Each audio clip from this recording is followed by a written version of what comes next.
بسم اللہ الرحمن الرحیم. دارالفتہ میں بیٹھتے ہیں نا, مسائل بہت سارے مسائل بھی حل کرتے ہیں, مفتی بن رہے ہیں. انہوں نے مجھے کہا کہ میں نے ایک فتویٰ لکھا ہے, تو ایک شخص نے مجھے 3,000 روپے دے کے چلا گیا, تو میں نہیں لے رہا تھا, پھر بھی زبردستی دے کے چلا گیا. ابھی کی بات ہے, بیان سے پہلے کی بات ہے, ابھی بیان کے لیے آیا ہوں نا, تو اس سے پہلے. تو پھر بھی دے کے چلا گیا, تو میں کیا کروں؟ میں نے کہا یار جب زبردستی دے رہا ہے تو لے لو. تو کہہ رہے وہ ایک ہوٹل والا ہے, وہ ایک سوال پوچھ کے گیا تھا مسئلہ, تو میں نے فتویٰ لکھ کے دے دیا. فتویٰ میں ہی لکھتا ہوں, کمپوزنگ وغیرہ اس سے کروا کے جو آخری کریکشن میں ہی کرتا ہوں, پھر سائن اس پہ میرے ہی ہوتے ہیں, ایک معاون کے طور پہ رکھا ہوا ہے. اور اسی طرح پریکٹس کرتے کرتے انسان مفتی بنتا ہے. یعنی جو سینئر مفتی ہوتا ہے نا, مدارس میں اصول یہ کہ جونیئر اس کی نگرانی میں طویل عرصے کام کرتے کرتے کیا بن جاتے ہیں. یہ نہیں ہوتا مفتی کے جناب ایک سال آپ نے کوئی کورس کیا اور مفتی ٹھک سے بن کے نکل آئے, ایسا کوئی دنیا میں سسٹم نہیں ہے. تو اب انہوں نے بتایا کہ جو ہوٹل والا ہے اس نے فتویٰ لے کر گیا. اب کہہ رہے میں جب بھی اس ہوٹل میں جاتا ہوں چائے کے پیسے ہی نہیں لے رہا وہ, تو میں بہت کوشش کرتا ہوں دینے کی, پھر بھی نہیں رہا, تو میں کیا کروں؟ میں نے کہا یار اب زبردستی خدمت کر رہا ہے تو پلا دو نا, پی لو بھی فری میں, کیا خیال ہے؟ اور لوگوں کو بھی تھوڑی غیرت ہونی چاہیے نا, تھوڑی سی غیرت کس کو ہونی چاہیے؟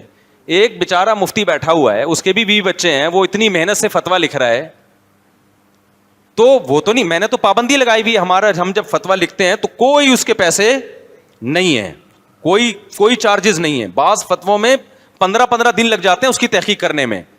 وراثت کے مسائل ہیں, طلاق کے مسائل ہیں, اور کاروباری مسائل ہیں, بہت ٹائم لگ جاتا ہے. اس میں 1 روپیہ بھی ہمارا کوئی کمیشن کسی سے نہیں ہے, کوئی نہ, اس ذرہ برابر بھی ارننگ نہیں ہے اس کی, بلکہ الٹا میں دیتا ہوں. صحیح ہے نا؟ جب میرے پاس کوئی فتویٰ آتا ہے نا, یہاں پہ ادھر کوئی بھی لوگ جب سوال لے کے آتے ہیں, تو میں نے جو اپنے شاگرد جن کو مفتی بنا رہے ہیں ہم, ان کو رکھا ہوا ہے, تو جب وہ فتویٰ حل کر لیتے ہیں تو میں اس کو اپنی جیب سے پیسے دے رہا ہوتا ہوں کہ یار اس بندے کی میں ٹائم لے رہا ہوں, تو میں اس کو اپنی جیب سے, آپ کے مسائل کے پیسے ہم اپنی جیب سے بھر رہے ہوتے ہیں اس کو. نہیں یہی بات سمجھ میرا خیال. تو اب چند دن پہلے ایک غیرت مند آ گیا, اس نے فتویٰ لکھوا کے نا 3,000 روپے ان کو گفٹ دے دیا. تو اس بیچارے کو یہ بھی لیتے ہوئے شرم آ رہی تھی, نہیں لے رہے تھے, پھر اس نے زبردستی تو مجھ سے پوچھ رہے بھائی میں کیا کروں. میں نے کہا رکھو, پھر پھوکڑ کا آ رہا ہے, اب کیا ہے. نہیں یار میرا خیال ہے بات سمجھ میں, آپ ذرا جاؤ نا کسی وکیل سے بیٹھو, 5 منٹ مشورے کے بھی وہ چارج لے گا. تو مولویوں پہ طنز کرنا بہت, پھر بھی میں بتاتا ہوں 2 نمبر مولوی بھی ہوتے ہیں جو مختلف ادارے کھول کے کروڑوں روپے کما رہے ہیں, لیکن سب کو ایک لاٹھی سے مت ہانکیں, سب کو لالچی مت سمجھیں, سب کو یہ نہ سمجھیں کہ یہ سارے 2 نمبر ہیں. 2 نمبر بھی ہیں تو ایک یعنی پیسوں کے معاملے میں 1 نمبر لوگ بھی الحمدللہ موجود ہیں. تو بعض لوگوں کو ہم نے دیکھا کمنٹس میں ہر وقت مولوی ایسے, یہ پیسہ کماتے ہیں, یہ یوں کرتے ہیں. تو اور میجورٹی مولویوں کی تو بیچاروں کو جا کے دیکھ لو مدرسوں میں جو پڑھا رہے ہیں, کیا تنخواہیں ان کی. تو خیر کہاں سے کہاں بات چلی گئی, اب ہم اصل ٹاپک کی طرف آتے ہیں. رشیا نے کیا نکالا؟ ہاں دین نکالا رشیا نے, شکر ہے آپ نے موضوع کو پکڑ کے رکھا ہوا ہے. تو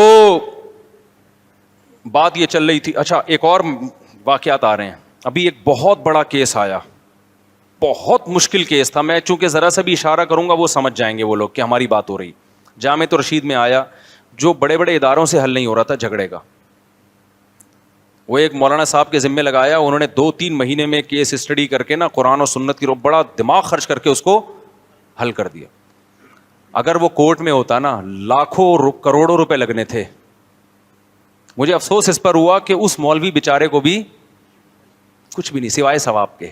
ٹھیک ہے نا, حالانکہ یہ تو تاجر کی ذمہ داری ہے یار, اس نے تمہارا اتنی محنت کر کے اس نے آپ کا ایک مسئلہ سالو کر دیا, آپ کو کورٹ جانے سے بچا دیا. تو اس بیچارے کو اور دیں گے کیا؟ ایک عطر کی خوشبو لا کے پکڑا دیں گے اس کو, یا اس کے ایک جوڑا لا کے نا جو یہ سالے ثواب کے لیے, ابا کے سالے ثواب کے لیے پرانے زمانے میں گاؤں دیہاتوں میں لوگ نکالتے تھے, وہ لا کے پکڑا دیں گے. تو تھوڑی سی غیرت جو ہے نا عوام میں بھی پیدا کرنے کی ضرورت ہے. اور لالچی مولویوں کو دیتے رہیں گے, ان کا پھر پیسہ کہاں نکلتا ہے. وہ جو چندہ خور مولوی جو 4 دیواری مدرسے کی کھڑی کر لیں گے, اس میں 4-6 یتیم بچے لا کے رکھ لیں گے, وہ یتیم بچے علامت ہوں گے, ان کے نام پہ بکرے بھی آئیں گے, کروڑوں روپے بھی آئیں گے, اور پھر کوئی ان سے پوچھنے والا نہیں ہوتا کہ یہ ان یتیموں پہ کتنا خرچ ہو رہا ہے, اور تیرے پاس جو لینڈ کروزر آ گئی, اور تو جو ہیلی کاپٹروں میں گھوم رہا ہے, اور تو جو یہ تیرے پاس پیسہ کہاں سے آ رہا ہے. تو ان 2 نمبر لوگوں پہ تو دبا کے لوگ خرچ کر رہے ہیں. قرآن نے کہا ہے نا کہ لا یسألون الناس الحافا, پیسہ ان لوگوں پہ خرچ کرو جو لوگوں سے مانگتے نہیں ہیں, سفید پوش لوگ ہیں. تو ایسے ہی ان علماء تک پیسہ پہنچایا کریں جو عزت دار ہیں, جو دین کی خدمتوں میں لگے ہوئے ہیں, اور لوگوں کی جیبوں پہ ان کی نظر نہیں ہے تو لوگ ان تک نہیں پہنچاتے. لوگ بھی کوشش کرتے ہیں, جو بھکاری بن کے ہر وقت لوگوں کی جیبوں پہ نظر رکھنے والے لوگ ہیں نا, لوگ بھی انہی کے ساتھ تعاون کرتے ہیں. تو وہ جو ہمارا شاگرد ہے نا, اس کو میں نے ابھی سمجھایا, میں نے کہا دیکھو اس نے 3,000 روپے آپ کو دے دیے, لیکن کبھی لوگوں کی جیبوں پہ نظر نہ رکھنا. ایسا نہ ہو دوبارہ آئے اور آپ کو ہو کہ اب جیب میں ہاتھ ڈال رہے تو شاید اب بھی 50 روپے نکال کے دے. جس دن مولوی کے دل میں یہ چیز پیدا ہو گئی, اللہ اس کا وقار, اس کی عزت اور دین کی خدمت اللہ اس سے چھین لیتا ہے, پھر وہ پیسے کا پجاری بن جاتا ہے. حضرت عمر رضی اللہ تعالیٰ عنہ کو نبی نے فرمایا تھا نا کہ جو لالچ کے بغیر پیسہ آ جائے وہ اللہ کی رحمت ہے, اور جو لالچ کے ساتھ آئے نا اس میں برکت نہیں ہوتی.